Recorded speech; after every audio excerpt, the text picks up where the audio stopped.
করেছি।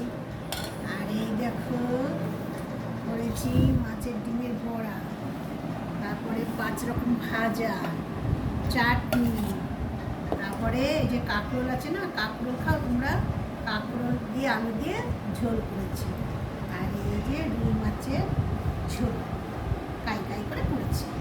ঠিক আছে বন্ধুরা, এই যে স্যালাড, পেঁয়াজ